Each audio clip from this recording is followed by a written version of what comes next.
button and all of those things, people. Where are we now? Let's call it 6:50. 6:50. Now, obviously, I might as well read the Athletic article to you guys and with you guys. It's a long one, so yeah, man, strap up and whatnot, man.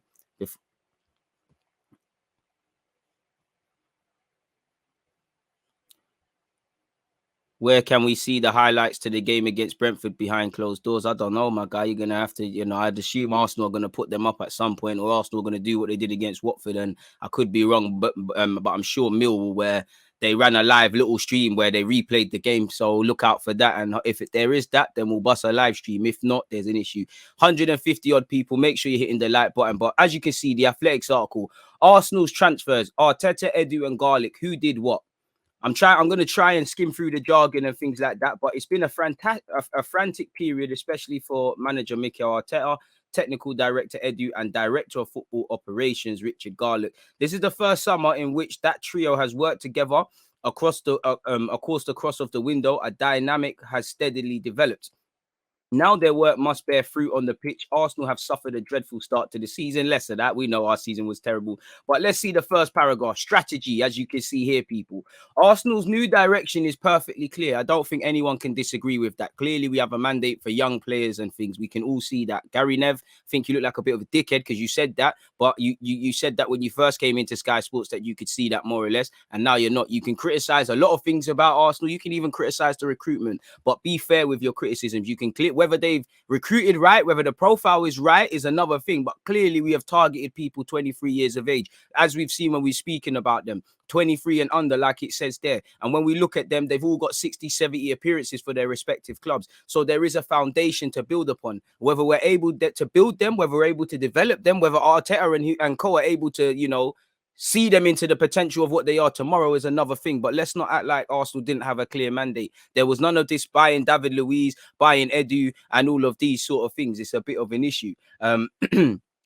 Here we go. There's been a clear, as you lot know, there's been a clear attempt to refresh and rejuvenate the squad. If any confirmation of Arsenal's thinking was required, it came in the form of elite all-staff communication from Chief Executive Vinay. We read that yesterday, people, but once again, I'll read it out again for you lot. Our approach for this window was framed by fully recognizing that we are not where we want to be on the pitch, finishing 8th last season with no European football for the first time in many years. I mean, it's 25 odd years or 20 something odd years. I don't know why we're trying to save face and not call a spade a spade. This is well below the standards each of us all have, and of course that our fans rightly demand of us, which is to be competing for the biggest trophies in the game. While we want to compete for the biggest trophies in the game, I'm pretty sure many Arsenal fans can concede we're a mile off doing any of that. We just want to see a team. Literally a team in all facets, not a divided bunch of individuals, just look like a team. And we want to see the jargon that you lot give us off the field and all the statements. We want to see it correlate on the field. You've got your players, make it happen now, innit? Hit the like button, 200 odd people locked in. If all 200 of you hit that, then we're only 100 off the likes. But going on, whilst we'd all love to jump from where we are to where we want to be in an instant, we need to be realistic that the gap is too large to do that. As such, our activity this window has been focused on youth. I get that. Everyone can concede that, but, you still need to get 3 points now. We can't bring in Mbappe, Messi and these things, but I think we would have all loved. You got a young Lokonga. Can you get an experienced midfielder to play with him, to play next to Partey? Again, things like that. And for me, we're only as good as your ability to develop, because again, you've spent a lot of money this window. When you look at it, 30 on Ramsdale, 50 on Ben White, I'm cool with either signing, but it goes either way. We either say, oh, how cheap is that? We bought a man 23 years of age, probably going to sign a 5-year deal, 50 million. That will pay for itself. Same with Ramsdale. If it goes tits up and there's no evident mandate as to what we're trying to do as a football club, we're going to say what's going on there. And I've been saying it. I feel sorry for these young players because they're all young. They all want to improve. They've all got a solid foundation. They all want to they all want to play for Arsenal. But then you're going to slap Ben White into a mess in defence. Right now, you're going to slap Odegaard and expect him to create where there's no mandate to get forward as a team. So I feel like these players are kind of crippled, and I don't feel they've got the best conditions to thrive upon, really. And, as us Arsenal fans, it's sad. It's good, but it's sad. It's that we already gravitate towards the young players that have come through Halen in recent seasons. Obviously, Tavares has barely played, but when he's played, we've seen a little thing in him. Lokonga's probably the one. We don't really rate anyone that's experienced here, unless your name is Tierney, historically, Aubameyang, and people of that ilk. But anyways, people, we know that we can't jump straight there, innit? Our strategy is to fill our squad with some of Europe's most exciting young talent, with players both from our academy and further afield that can grow and develop together under Mikel, pardon me, people, to take us where we want to go. Whilst this will not be overnight, we can make positive progress, sorry, and it gives us the best route to future success in a sustainable way. Fuck what Gary Neville's had to say. I'm just going to scroll down. We know, we haven't gone for these players on the wrong side of 30. We do still have a lot of dead wood, but fair play. There was also other financial motives at play. Arsenal have been touted as spending more than 150 million in transfer fees this summer. Whilst it's true the owners have made funds available to support the team, most of those deals include performance-related add-ons and staggered payments, which I'm sure many Arsenal fans expected. Perhaps more importantly, these deals have helped Arsenal to recalibrate their wage structure. As we know, we all know what Josh Kroenke said in 2019. And then you look at how the Premier League teams did their business. As you lot can see, people, Chelsea, Southampton, Villa, Wolves, Liverpool, Brighton, they're all, in a positive net spend. I can't imagine Liverpool signed too many players, but they did do a madness with selling people. They even got money off the Ings deal to Villa. Villa, obviously, a lot of that, they sold Grealish for 100-odd million. They're always going to be in the net. Southampton have did quite well. Chelsea have done very well in selling players in this market, I must say. Obviously, Brighton's been offset with the fact that we've bought Ben White off them. And then, obviously, everybody else is in a negative. Anyways, going down, people, without exception. And to be honest, going back, I know there's things to contextualize, but you would never think we're in a COVID market, a worldwide pandemic, potentially recessions and job vacancies and job problems based on the spending in the Prem in general. But apparently, without exception, the new arrivals will receive affordable salaries. Obviously, if Ben White, Ramsdale, all these guys develop, it's the same logic, but Saka, they're probably in line for new deals. Like, personally, I think Saka's in line for, I think in the next year or within this next season, I think the club should start talks with giving Saka a new deal, because he's now become an England international and he's steadily improving. He's even got better since the deal. I know he needs to start scoring in that, but if I'm Saka, I'm looking for 100k a week. I can't lie, Ben White's on more than him, really, and I know Ben White's just signed. So I think we should be looking to do what Liverpool do and consistently renewing deals. But apparently,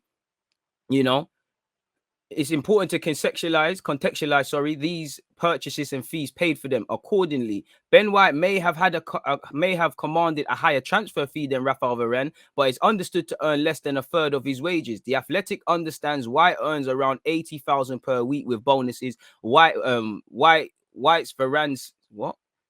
bonuses. Varane's salary at United is at least 300k a week. I don't think the White should be there, but Varane's on big money. And that means over the next 4 years, including a base fee of 34 million, Varane would cost Manchester United a gross of 100+ million. By that time, he'll be 32 without significant resale value. Now, obviously, resale value isn't as important to Manchester United as us. So it is what it is, man. It is what it is. Saka is not going to stay with us. Why would he just say it? I don't know what you're saying, my guy. You're not saying a damn thing, really and truly. But anyways, as we go on, people, in the same period, White would cost Arsenal closer to 67 million. Furthermore, he'll be 27 at that time and ought to still have considerably resale value. And this is why I'm saying what we do with these young players today shapes it up tomorrow, because I hope we get there where he's worth that. But judging by what we've done, we'll probably get to that stage, and some Arsenal fans will rate, some Arsenal fans won't. We'll be in a serious issue there. So yeah, man, I don't know what's going on there, but it is what it is. Moving forward, where have I gone?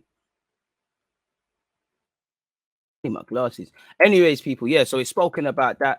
Players on lower salaries are, as Arsenal have discovered to their cost, typically easier to sell. Arsenal, well, you bring in Kolasinac on 100k, you put in Willian on how much, you give Ozu a new deal for how much, you do several things. You give El Nene a new deal many moons ago. You give Cedric a 4-year deal. So, of course, it's going to be harder to move players on. Anyways, people, underperforming players on inflated wages. Who would have thought it would be hard to find buyers? Anyways, Arsenal have bought players whose transfer value stands a good chance of increasing over the coming seasons. In the cases where the deal doesn't work out, they hope they'll be protected against being lumbered with unwanted, immovable players on high wages, basically. Arsenal accept they have paid a premium for the English pair of White and Ramsdale. In both incidences, it was the manager, Mikel Arteta, who urged the club to complete the deal. So first things first, they're two players Arteta wanted, If Ramsdale's your ball playing keeper, fair enough. If you've done your due diligence, you know his weaknesses, how you can improve him, you know his strengths, how you can harness them. The same trailer thought to Ben White. You know how they're going to both tie into your back five. You know also how you're going to promote leadership and give, same way we always talk about Arsenal have bad habits, you're going to install good habits and get bad habits that they might have taken from Sheffield United or Brighton, which I can't imagine because they defend better than us, and install it here. It's all about the development, what pieces to a puzzle. And as much as I might be able to criticize Kroenke or Edu, and I still think both need to go, if funds have been made available, quote unquote, however Arsenal do it, if this is who you've wanted, the technical director obviously could sit there and say, you know what, these men are not good enough.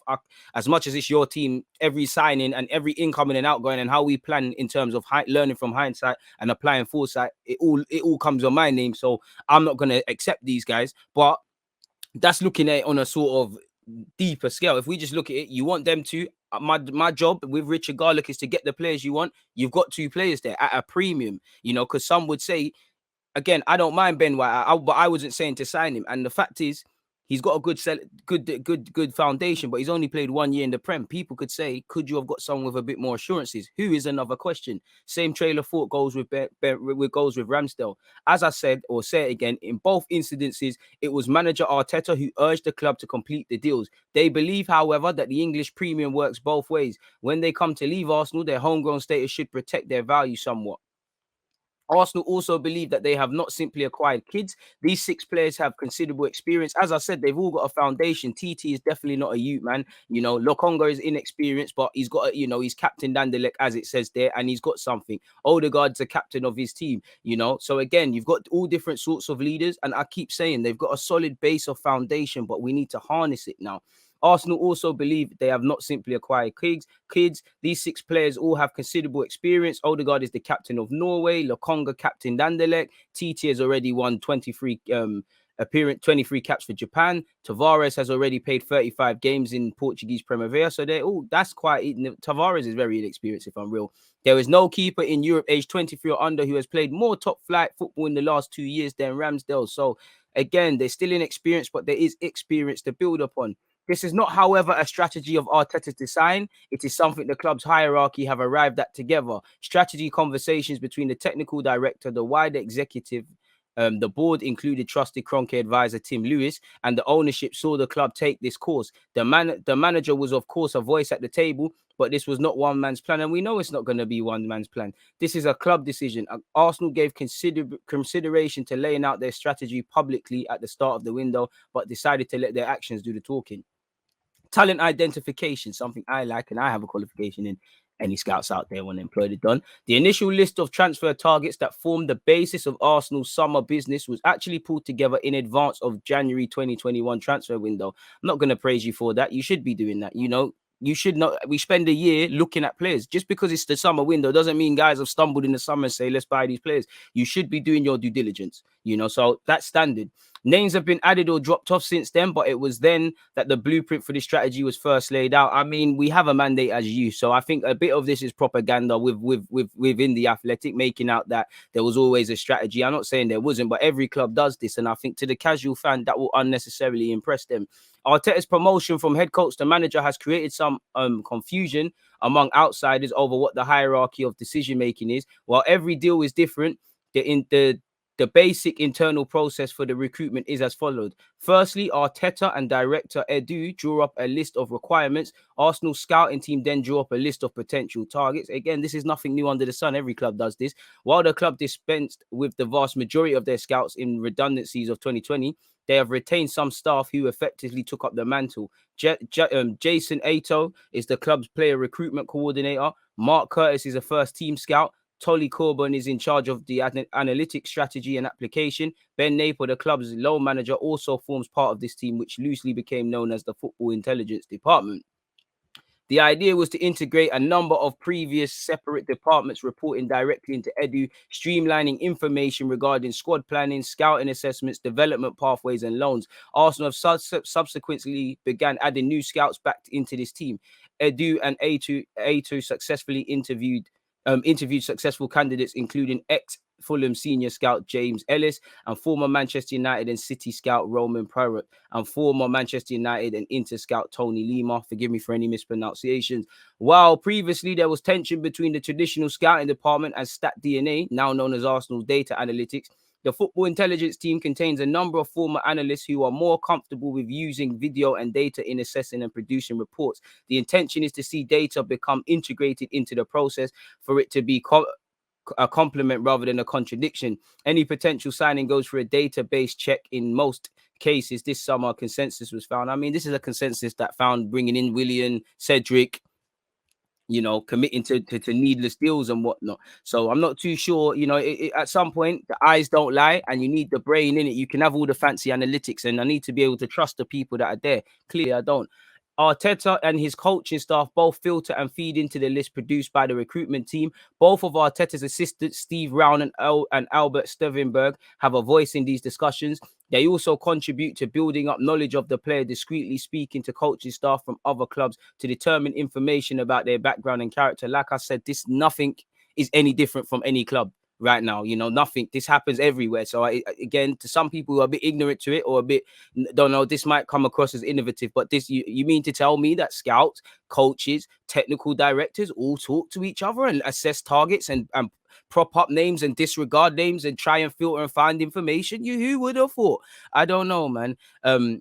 I don't know. With the list of targets finalized, it falls to Arteta and Eddie. A man said, "So what is this Basuma moving the title?" Wait, no, calm down, brother. We're going through one thing at a time, man. With the list of targets finalized, it falls to Arteta and Edu to decide upon what action to take. The case of Odegaard was one of absolute consensus. He had featured prominently on those initial lists from the winter of 2020, and his loan spell had convinced everyone of his quality and strength of character. The additions of Lokonga and Tavares, meanwhile, were heavily influenced by Edu's scouting department. Arteta even went so far as to thank the recruitment team for pointing him in Tavares' direction. And he said that we were sat here on a live stream and he said, to be fair, it was the scouting department. It is, for the most part, a very collaborative process. However, the indications this summer are that Arteta has ultimately yielded the most influence. So again, from that, I don't think Edu's had a good summer, but I can criticize you as much as you want. But in terms of incomings, I still think you need to go. I still think you're out of your depth. I'm still onto you. I still don't think you've made your mark. But saying that, you seem to have got every player Arteta wanted. So from that stage, I can't say Edu hasn't had a good summer. And me as a fan, I don't think it is. But if you're doing your job, I can't tell a man he's not doing it, So we have to go on. However, the indications this summer are that Arteta has ultimately yielded the most influence. While White and T were both approved by all departments, it was Arteta's testimony that convinced the hierarchy to proceed with the deal. So that is Ramsdale, Ben White, TT. Now, again, they fit into the defense. If anything needs to show longevity and real foundations, needs to be that defense. You got your keeper, you've got two centre halves, you've got a left back, you've got a right back, you've even got a backup one because you've said Maitland-Niles is staying. Obviously, injuries affect things, but show me something now. I don't think midfield's been addressed, but it seems like you've got what you want. In the case of Ramsdale, the coaching department had perhaps the greatest input, particularly because goalkeepers are considered such a specialist area. When Sheffield United dug in with their demands, Edu and his team advocated for cheaper alternatives, including Barcelona's Neto. Whoa. Now I'm happy Arteta did his thing. Neto, this is where now I start to get Edu because, you've just got rid of some pensioners. You're bringing more in. In the end, Arteta's conviction in Ramsdale is what won out. And to be fair, don't think he was necessarily pressed against Brentford, but his ball playing, he played some nice balls under pressure, especially into Patino when he came on. Is what won out, and the club met in the middle. If a collaborative process drew up the list of targets, it seems it was Arteta's single-mindedness that drove through the deals he wanted the most. And also, that kind of confirms to me what I believe. If this continues to go tits up, the club pick Arteta over Edu. Clearly, I don't want to say Edu's got more, Arteta's got more power, but, other technical directors and other decisions, you've seen them overrule the managers that, nope, we're getting Neto. I don't think it's that. As I said, I think the club are betting on Arteta more than they're betting on Edu. And really, I think they could both go. I'd be open to having an inexperienced manager with an experienced technical director or experience in both. But I don't think you can have either. And I'm sure the club are probably thinking, you know what, if you bring in someone that can do Edu's job a bit better, maybe it makes it easier for my man. So, yeah, with authority comes responsibility. Arteta is aware that as manager, he'll be judged by the quality of his talent identification. Fair play. Hit the like button, people. Hit the like button. I'll call him what I damn want, man. If you don't want to hear it, boss out, man. Who the fuck do you think you are? Hit the like button, please, people. As I said, we're at 145. We're nowhere closer to 300 likes. If you don't hit the like button, unexpected high bills. One love to everyone who did. But carrying on, people, as we know, with great power comes great responsibility. Perhaps the most significant difference in Arsenal's approach to the deal making since the previous transfer window has been the addition of Richard Garlick. Although he has no input on technical decisions on recruitment, he provides considerable support on contractual matters. So again, I guess when it comes to dotting I's and crossing T's, he's your man. The former director of football at the Premier League, and yeah, he joined us in May. He was ultimately thrown into the cut and thrust of negotiations. Within a matter of days of the Premier League season ending, talks for White, Lokonga and Ramsdale were underway. Garlick initially led the charge on all of those deals. In the case of White and Ramsdale, there was clear logic in putting him front and centre. In his Premier League role, Garlick had developed strong relations with many English clubs. He also has a particularly strong connection with Brighton's technical director, Dan Ashworth, on account of their time together at West Brom. Arsenal and Garlick had hoped to get their deals done early. This was always going to be a busy window, and there was a desire to start ticking items off their considerable to-do list. For Garlick, there was the added pressure of being the new man at a club and wanting to deliver. And to be fair to you, in what you can control, if they've thrown you in and said, get it done for Ben White, Ramsdale and that, you've done it, innit? It's not very easy to move fast, with Arsenal having to delicately manage their expenditure, and Garlick's new in the job. Almost every new bid or revised contract offer had to be approved at a board meeting. So again, Arteta I'm sure, just like how we heard there was concerns here and there, you know, when the Xhaka deal's been put on the table, some man must have said no, some man said yes. Ultimately, Arteta got his job and certain other people signed off for it with the board. You know, just like in the cases of, rightly so, Smith Rowe, Kieran Tierney, Balogun, and all of these things. You know, whereas Arsene Wenger and Ivan regime whereas Arsene Wenger and Ivan Gazidis in their regime, they were granted considerable latitude in negotiations. This summer, the board were kept abreast of every development. In the midst of the transfer window, the Arsenal hierarchy convened between 1 to 3 times a week to consider their next move. Arteta attended many of these summits to receive updates and voice his opinion, as he should. I don't know why they're putting that there like he should get praise. Towards the end of the window, Josh Kroenke had traveled to London to be around for those deals. So yeah, we get that. So yeah, what does that tell you? Arteta's about, what does that try and tell you? The Kroenkes are more hand-on than you believe. A lot of this is probably true, but you've got to be wary of the Athletic, because that they're in, you know, the club are in their pocket. They're in the club's pocket, if I'm honest with you. You know, to be around for the deals, and was attendance at the training ground on the day Arsenal signed Odegaard and Ramsdale. In the end, it took 5 formal bids to land White. The Ramsdale negotiations were particularly protracted, as Sheffield United owners had appointed intermediaries to act for them in the sale. Only near the end of the process did Arsenal deal directly with the key decision makers in the case of White and Ramsdale. Arsenal faced the difficulty of balancing their desires to get the deal done with the fact that they were effectively bidding against themselves. So what does that tell you? Arsenal showed desire. They wanted to land their man. There was a collaborative process. So when we sit here and we say we don't know what's going on at the club, we don't know who's doing what, it's not exactly true. But again, like I said, the Athletic, their job is to make it look a bit better, you know. And again, you know, Edu propaganda now. Edu did his share of the talking too. When negotiations with Anderlecht over Lokonga reached a critical point, it was the technical director who stepped in. He held talks with Benfica for Nuno Tavares and was heavily involved in the deadline deal for TT. And at that same time, I mean, a technical director being involved in contractual matters and trying to bring in players, again, that's your job. The Brazilian also liaised with Barcelona over a potential swap deal for Hector Bellerin, spearheaded Arsenal's interest in Inter striker Lautaro Martinez, and made contact regarding a possible deal for Jules Akonde. It was a horse for courses approach. Arsenal lent on varying contacts and language skills of Edu and Garlick to navigate the market accordingly. Unsurprisingly, given the travel restrictions, most deals were done digitally via phone calls, Zoom meetings, and WhatsApp. Edu's family holidays have generated significant publicity, understandably so, given the optics, but he was still able to join the necessary calls. Face-to-face meetings were held with Brighton and Sheffield, with Edu and Garlick both in attendance. Once fees were agreed, it was Arteta, who was in charge with making phone calls to players, informing them of his plans and persuading them to join Arsenal. I mean, I'm not learning anything new. Me personally, I'm not learning anything new since we've read this. This is what happens, but I hope you lot are. In some cases, he spoke with players multiple times, explaining how he saw them fitting into his tactical system. Right. Under Edu's instruction, it was Garlick who brokered the players' contracts. This summer, Arsenal are fully dispensed with the inclusion of image rights in new deals. Only one remaining senior player has those, and it is a contract granted by the previous regime. Arsenal have also inserted an optional extra year on each of the deals of their new summer signings, which should be done, granting the club more flexibility and agency in their squad planning. It's worth pointing out that Arsenal have also reached new long-term agreements with Kieran Tierney and Smith Rowe. An unsung hero of the club, the long-serving player liaison officer, Paul Irving, also played a key role in the logistics of each transfer. Shout out to him because he's the one thing I have learned. You know, he had this thing. The deal to sign Odegaard was one where Arsenal were prepared to wait, and they had to. The player's priority was to remain with Real Madrid. We knew that. We was going to sit on our hands, see how things develop at Madrid. Maybe he gets a chance, maybe he doesn't. He got a chance, man. He got an opportunity in that regards.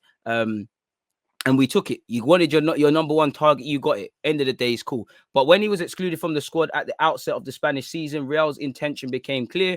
You know, we know they struggle to bring in players and they want to bring in Mbappe. When Odegaard saw the writing on the wall, he was more than happy to rejoin Arsenal. Ultimately, Kai Joorabchian helped broker the transfer, representing Real Madrid as an intermediary. And you have to wonder, is there a direct conflict of interest? Because again, there probably isn't, but you're involved in, your client Edu is involved in the same thing because he's technical director. You have been involved in Arsenal for numerous times, and you're eating off both ends because, you know, you're going to eat off Real Madrid. You're still eating off Arsenal.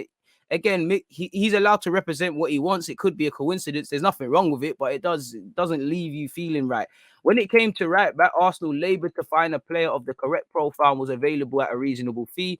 TT was someone they had expressed interest in early in the window and returned in the final 72 hours. Arsenal had always hoped to add a right back, and after the team's poor start to the season, that need became all the more pressing. In terms of player sales, once Arteta and Edu have made a decision on a player's future, it falls to the technical director with Garlick's assistance to negotiate their exit. So this is where Edu needed to earn his chops, and I'm not too sure. This is the area where Arsenal have struggled to execute their strategy. It was hoped that their expenditure would be offset by recouping significant money through sales. Well, you buckled at the chance to sell players. It was, in fairness, a difficult market. According to the Athletic calculations, 10 Premier League teams brought in more transfer revenue than Arsenal this summer, so we weren't the worst. And a lot of that is probably affected by the fact that we sold Joe Willock for a decent change. In some cases, the situation can't be helped. It's impossible to sell a player that no one wants to buy. There are other incidences, however, where Arsenal could not capitalize on interest. Arsenal received a bid for Xhaka and Nketiah, but without going through sale. And we heard, you know, for some reason, the Xhaka thing didn't bang. Eddie Nketiah couldn't agree personal terms. So for all the interest, there probably wasn't much on the table. In the case of Xhaka, Edu and Arteta determined that Roma's offer was insufficient to allow an important first-team player to leave. Instead, the club opted to trigger a clause in his contract to extend his deal until 2024. Arsenal had offered Nketiah a new deal to protect the value of their asset. Thus far, he has shown unsurprisingly little interest in signing an extension with the club where he seemingly has little future. Given that stalemate, it's perhaps surprising the club were not more receptive to Crystal Palace's offers. We did hear there was an offer in personal terms, effed it up. Joe Willock did leave the club for a sale in a deal worth around 22 million, and Guendouzi joined Marseille on loan with a compulsory purchase clause of around 9 million. So again, Guendouzi's not coming back. In some incidences, Arsenal have effectively gambled that the market will pick up for them to capitalize in a year. They have chosen not to allow certain players to leave in the hope that they may fetch more in future windows. Ainsley Maitland-Niles had hoped to leave, but as you know, Arsenal rejected the loan bid. They were holding out on a higher loan fee or a permanent bid where the market would be more sufficient.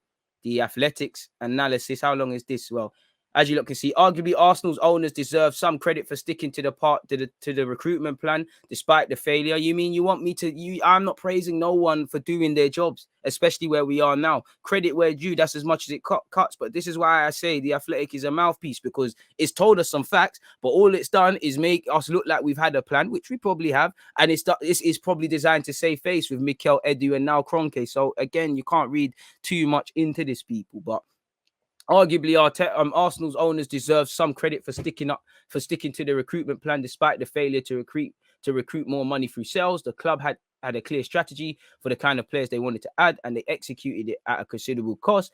Edu and Garlick were able to land a number of their key targets, including Odegaard. In that respect, Arteta has been well supported. Exactly. First choice goalie, first choice centre-half, first choice Odegaard.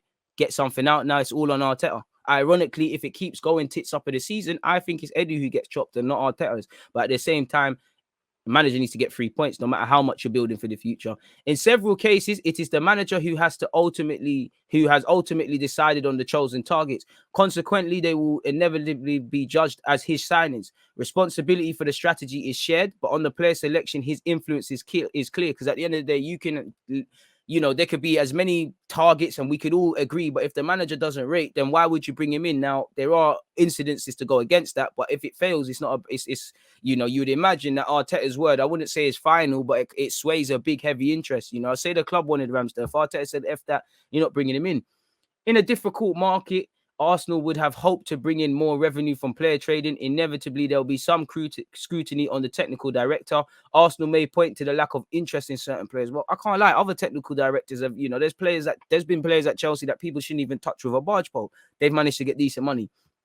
But ultimately, they are responsible for managing the values of their players and choosing the optimum point to sell. Turning down 50 million for Ainsley Maitland-Niles in 2020, for example, looks increasingly misguided. Making 6 signings in the window is impressive, but had Arsenal been able to sell Xhaka or Lacazette, the turnover in the team could have been higher still. As things stand, a central midfielder and a central forward will figure promptly on Arsenal's agenda in windows to come, people. So that's that, people. That was that was a very long one. Again, ultimately, all I get from that is, I give Edu a bit more praise because it means you've actually done your job. But it just means for me, there's no excuses. That's all I get from that. There's no excuses.